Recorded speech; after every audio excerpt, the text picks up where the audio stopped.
ಇವತ್ತವರು ಅಷ್ಟು ದೊಡ್ಡ super star. ಅವತ್ತವ್ರು ಏನೂ ಇಲ್ಲದೇ ಇದ್ದಾಗ್ಲೂ ಅವತ್ತಿಂದನೂ ನೀವು ಅವ್ರನ್ನ ಇಷ್ಟಪಟ್ಟು ಜೊತೆಗೆ ನಂಬಿ ಜೀವನನ ಕಟ್ಕೊಂಡಿದ್ದೀರಲ್ಲ, ಹೇಗೆ ಮೀಟ್ ಮಾಡಿದ್ರಿ? ಅದೇ ಹೇಳ್ತಾರಲ್ಲ, ನಂಬಿಕೆನೇ ಜೀವನ ಅಂತ. ಇಟ್ ಈಸ್ ಡೆಸ್ಟಿನಿ ಅನ್ಸುತ್ತೆ. ಇವತ್ತಿಗೆ ನಮ್ಮ ಜರ್ನಿ ನೋಡಿದರೆ ನನಗಂದರೆ ಸಿನಿಮಾದ ಬ್ಯಾಕ್ಗ್ರೌಂಡೇ ಇಲ್ಲ. ಈಗ ನನಗಾಗಲಿ ರಿಷಬ್ ಅವ್ರಿಗೂ ಇಲ್ಲ. ಬಟ್ ಅವರು ಆಲ್ರೆಡಿ ಸಿನಿಮಾಲ್ಲಿ ಬಂದು ನಾನು ಮೀಟ್ ಮಾಡಬೇಕಾದ್ರೆ ಅವ್ರದ್ದು ಫಸ್ಟ್ ಸಿನಿಮಾ ರಿಲೀಸ್ ಟೈಮಲ್ಲಿ ಇದು ನಮ್ಮದು ಈ ಸ್ಟೋರಿ ತುಂಬ ಜನಕ್ಕೆ ಆಲ್ರೆಡಿ ಗೊತ್ತಿದೆ. ಅಂದರೆ ನಾವು ಸಿನಿಮಾ ನೋಡೋದಕ್ಕೆ ಹೋದಾಗ ಅವ್ರದ್ದು ಫಸ್ಟ್ ಸಿನಿಮಾದ್ದು ರಿಲೀಸ್ ಆಗಿತ್ತು. ಅವ್ರು ಥಿಯೇಟರ್ ವಿಸಿಟ್ ಬಂದಿದ್ದರು. ಅಲ್ಲಿಗೆ ನಾನು ನನ್ನ ಫ್ರೆಂಡ್ಸ್ ಎಲ್ಲ ಸಿನಿಮಾ ನೋಡ್ಲಿಕ್ಕೆ ಹೋದಾಗ ಮೀಟ್ ಮಾಡಿರೋದು.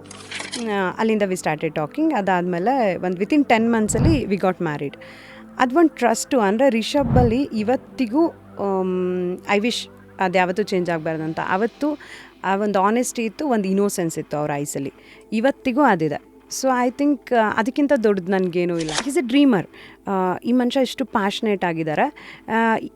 ಏನಾದರೂ ಮಾಡ್ತಾರೆ, ನನ್ನ ಜೊತೆಗೆ ನಿಲ್ತೀನಿ, ಅದಷ್ಟೇ ಥಾಟ್ ಇದ್ದಿದ್ದು. ಅಂದರೆ ಇವತ್ತು ಈ ಥರ ಎಲ್ಲ ಸುಮ್ಮನೆ ಹೇಳಬಾರ್ದು ಇವತ್ತು ಆಗಿದೆ ಅಂತ.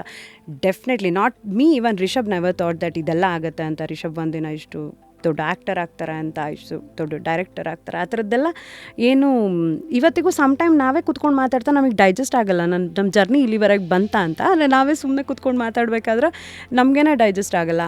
ಆ ಥರ ಅಷ್ಟೊಂದೆಲ್ಲ ಆ ಥರ ಡ್ರೀಮೆಲ್ಲ ಇಟ್ಕೊಂಡಿರಲಿಲ್ಲ. ಬಟ್ ಮಾಡೋ ಕೆಲಸನ ತುಂಬ ಆನೆಸ್ಟಾಗಿ ತುಂಬ ಎಫರ್ಟ್ ಹಾಕಿ ಮಾಡಿದ್ದಾರೆ. ಆ ಕೆಲಸ, ಆ ಹಾರ್ಡ್ ವರ್ಕ, ಅವರಲ್ಲಿ ಇದ್ದಿದ್ದು ಆನೆಸ್ಟಿನ ಅದು ಕರ್ಕೊಂಡು ಬಂದಿದೆ ಇಲ್ಲಿ ತನಕ. ಫುಲ್ ವಿಡಿಯೋನ ನೋಡಿ ಆನ್ ರ್ಯಾಪಿಡ್ ರಾಶ್ಮೀಸ್ ಯೂಟ್ಯೂಬ್ ಚಾನಲ್.